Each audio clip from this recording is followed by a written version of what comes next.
പക തീർക്കാനായി രാഹുൽ മാങ്കൂട്ടത്തിലിനെ അറസ്റ്റ് ചെയ്തപ്പോൾ മുഖ്യനും പരിവാരങ്ങളും അത് തങ്ങൾക്ക് തന്നെ ഒരെട്ടിന്റെ പണിയാകുമെന്ന് കരുതി കാണില്ല. കൊലക്കേസ് പ്രതികളെ പോലും അറസ്റ്റ് ചെയ്യാൻ പോലീസ് എടുക്കാത്ത എഫേർട്ടായിരുന്നു കഴിഞ്ഞ ദിവസം കേരള പോലീസ് രാഹുലിനെ അറസ്റ്റ് ചെയ്യാനായി എടുത്തത്. എന്നാൽ രാഹുലിനെ തകർക്കാൻ CPM ഒരുക്കിയ നാടകം അത്ര കണ്ട് അങ്ങ് വിലപ്പോയില്ല എന്ന് വേണം പറയാൻ.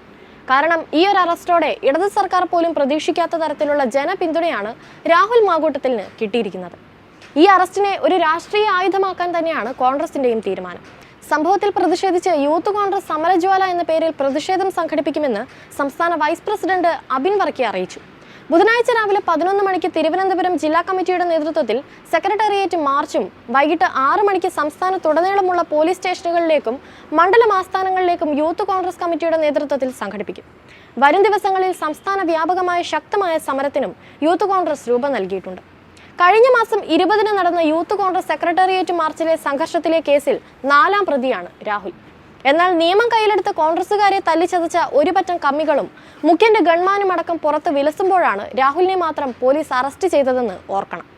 ഒരു കണക്കിന് പറഞ്ഞാൽ മുഖ്യനും പോലീസും കാണിച്ചത് അതിബുദ്ധിയാണെങ്കിലും രാഹുലിന് വളരാനുള്ള നല്ല ഒന്നാന്തരം വളമായി ഈ അറസ്റ്റ് മാറി എന്നതാണ് യാഥാർത്ഥ്യം. സ്വന്തം അണികളെ സംരക്ഷിക്കുന്ന സർക്കാരിന്റെ നയത്തോട് നേരത്തെ തന്നെ കേരളത്തിലെ ജനങ്ങൾക്ക് എതിരഭിപ്രായമായിരുന്നു. രാഹുലിന്റെ അറസ്റ്റോടുകൂടി അത് പൂർണ്ണമായി ജനങ്ങൾക്ക് ബോധ്യപ്പെട്ടു എന്നതാണ് യാഥാർത്ഥ്യം. കാരണം പ്രതിപക്ഷ നേതാവ് 1ാം പ്രതിയായ കേസിൽ രാഹുലിന്റെ അറസ്റ്റ് എന്നത് കേരളത്തിലെ ജനങ്ങൾക്ക് പോലും അപ്രതീക്ഷിതമായിരുന്നു.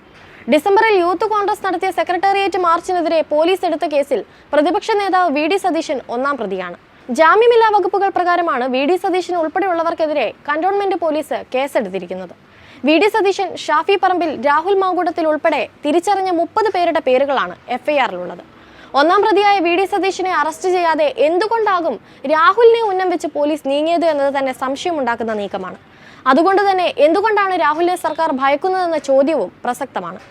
പോലീസ് അനുമതിയില്ലാതെ ജാഥ നടത്തിയതിനും പൊതുമുതൽ നശിപ്പിച്ചതിനുമാണ് കേസെടുത്തിരിക്കുന്നത്.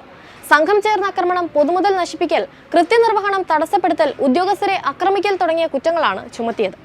ഏതായാലും കോൺഗ്രസിനെ അടിച്ചമർത്താനായി പിന്നിൽ നിന്നും കളിച്ചവർക്ക് തന്നേക്കാൾ വലിയൊരു എതിരാളിയെയാണ് ഈ അറസ്റ്റോടുകൂടി ലഭിച്ചിരിക്കുന്നത്. വരും കാലത്ത് കോൺഗ്രസിനെ സധൈര്യം നയിക്കാൻ കഴിയുന്ന തന്റേടമുള്ള ഒരു നേതാവിനെ.